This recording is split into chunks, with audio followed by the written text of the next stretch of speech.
ওদিকে ভক্তদের যারা সাহায্য করতে না পেরে আজ দেবাদেব বাবা মহাদেব স্বয়ং মহাকাল হয়ে প্রকট হয়েছে। আজকে ভক্তরা বলছে, হে ভক্ত তুমি অথ ভক্ত যাও ভক্ত তুমি নিজাসনে মহামৃত্যুঞ্জয় মন্ত্র জপ করো। আজকে কালকে বলছে, ওরে কাল কেন করে ভক্ত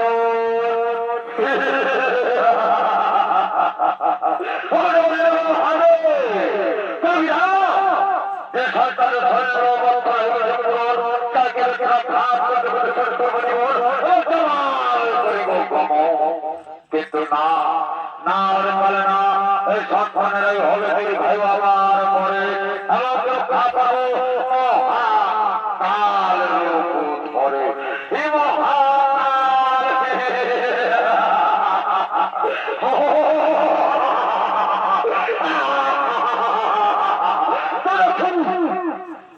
সরকারকে রক্ষা করতে পারবো আজ হয়ে না মহাকালের মহারো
বাঁচাও ধরণী। তোমরা বলে ঝগড়া বন্ধ ধরার দিন যারা সাধন তাই শান্ত হয়ে যাও ধরণী, বাঁচাও ধরণী। মহাদেব মহাদেব তুমি এবারের মতো কালকে ক্ষমা করে দাও। তুমি যদি কালকে ক্ষমা না করো কে করবে তোমাদের সমস্ত কাজ, তাই এবারের মতো কালকে তুমি ক্ষমা করে দাও। ঠিক আছে নারায়ণ, তোমার কথায় শিরোধার্য। আজ তোমার কথা মতো আমি কালকে করিলাম ক্ষমা। কিন্তু মনে রাখো ওরে মনে রাখো আজ থেকে কোনদিন কোন ভক্ত পরিবার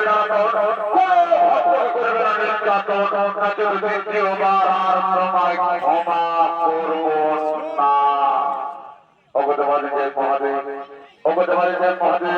আমি জানতাম না যে তোমার মহামৃত্যুঞ্জয় মন্ত্রে আছে শক্তি, এবং আজ থেকে সমাজে সকলের কাছে অঙ্গীকার করিলাম যে কোন ভক্তকে করিব না জ্বালাতন, কোন ভক্তকে করিব না নির্যাতন।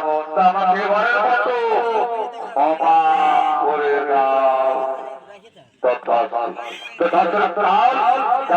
তোমাকে এবারের মতো করিলাম ক্ষমা। তুমি মনে আনন্দে জমালয়ে ফিরে যাও। আজকে ভক্তকে বলছো হে ভক্ত এসো এসো ভক্ত, তুমি মহান, সত্যি তুমি মহান। তোমার হাতে রচিত হবে মহাকাব্য মার্কণ্ড পুরাণ। আর শোনো ভক্ত, ব্রহ্মদেবের আয়ু আছে 1600 বৎসর। ব্রহ্মদেবের আয়ু আছে 1600 বৎসর, এবং আমার পরে তোমার আয়ু হলো 16,000 বৎসর। যাও ভক্ত, তুমি তোমার পিতা মাতার কাছে যাও, প্রণাম তব চরণে পিতা, প্রণাম তব চরণে মাতা। ওগো মাতা, আমি বহু জ্বালা যন্ত্রণা সহ্য করে, বহু বেদনাঘাত সহ্য করে ওই যে রাজে বাবা মহাদেবের পরে আমার আয়ু হয়েছে দীর্ঘায়ু মা, আর আমার কিছু হবে না মা, আর তোমাদেরও আর থাকতে হবে না। তাই চলো মাগো, আমরা সকলে মিলে একসঙ্গে ওই যে রাজে বাবা মহাদেবের করিব আরাধনা।